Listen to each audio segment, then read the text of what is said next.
Government could shut down just 5 days from now unless Congress passes a stopgap. आज का दिन में अगर यूएस का टोटल डेप्ट का बात करें तो टोटल डेप्ट है यूएस का $33 ट्रिलियन और इसका जीडीपी कितना है यूएस का $22 trillion.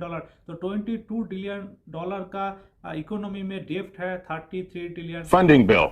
With little progress to report, Garrett Haake looks at the tough consequences some Americans will face if a shutdown happens. At a Washington warehouse, volunteers are preparing for the practical impact of the political impasse looming 5 miles south on Capitol Hill. We know that when budgets are stretched, food is the first thing to go. The Capital Area Food Bank is now planning for a possible surge of 100,000 people in the DC region needing food assistance soon if the government shuts down this weekend. Think about ये जो US का shutdown का बात चल रहा है ना, ये 3-4 महीना पहले भी एक बार यूएस का डेप्ट सीलिंग का बात चल रहा था, तो उस टाइम में भी ऐसा सिचुएशन क्रिएट हुआ था, लेकिन ultimately at the end Congress में वो बिल पास हो गया था।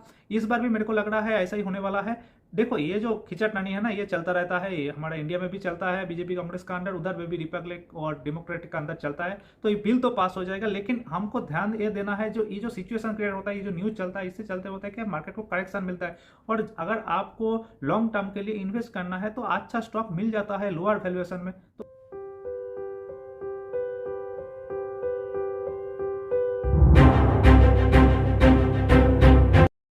हेलो गाइस, मैं हूं राजीव और वीकली अपडेट का और एक नया वीडियो में आप सबका स्वागत है। दोस्तों, बात करूंगा यूएस का इकोनॉमी का ऊपर। ये जो बात चल रहा था यूएस का शटडाउन का, इसका क्या इम्पैक्ट आ सकता है इंडिया मार्केट में। डॉलर इंडेक्स आपने देखा होगा फिर से हाई बना रहा है और पिछले कुछ हफ्ते से मैंने डॉलर इंडेक्स को फोकस कर रहा है।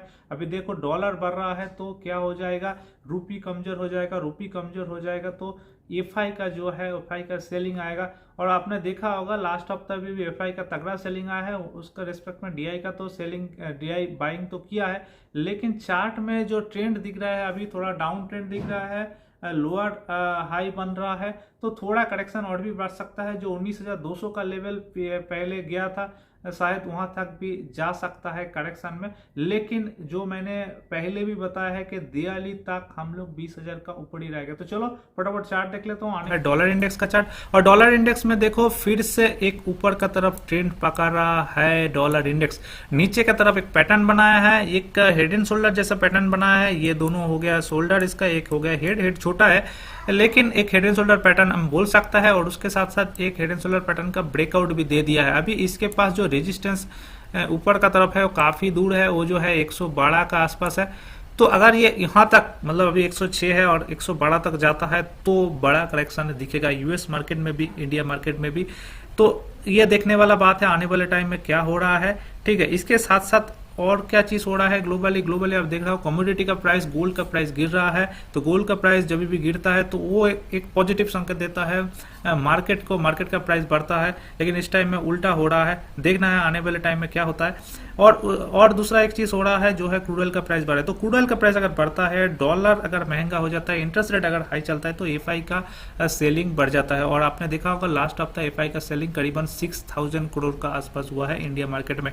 ठीक है, वहां से हम जितना एफआई सेलिंग कर रहा है उतना डीआई तो खरीद रहा है, इसीलिए मार्केट स्टेडी है। लेकिन डीआई भी कितना दिन तक होल्ड करके रख पाएगा अगर उसको अगर प्रॉफिट नहीं मिलेगा, तो ये भी बात आ जाता है मार्केट में। और दूसरा अगर मैं बात करूं इंडिया भिक्स का, इंडिया भिक्स देखोगे आपने बहुत ही टाइम से एक नीचे का जोन में ट्रेड कर रहा है जो है 11 का आसपास। तो ये भिक्स को थोड़ा 14-15 में रहेगा तो ये थोड़ा स्टेबल में रहता है। लेकिन कभी जब भी कभी 10-11 का आसपास आ जाता है तो कुछ ना कुछ चीज मार्केट में आ जाता है, तो उसमें वोलेटिलिटी बढ़ जाता है। तो मेरा भी उम्मीद ये है शायद वोलेटिलिटी बढ़ेगा और दिवाली का आसपास फिर से हम 20,000 का लेवल जाएगा, वो अभी भी हम उसमें कॉन्फिडेंस है। लेकिन उसके पहले थोड़ा एक करेक्शन निपटाएगा मार्केट, देख के तो ऐसे ही लग रहा है अभी भी चार्ट। और यूएस मार्केट की अगर बात करूं, पहले चार्ट देख लेता हूं डाउ जोन्स का। देखो डाउ जोन्स थोड़ा कमजोर हुआ है, चार्ट आपको देख के लग ही रहा है डाउ जोन्स कमजोर हुआ है।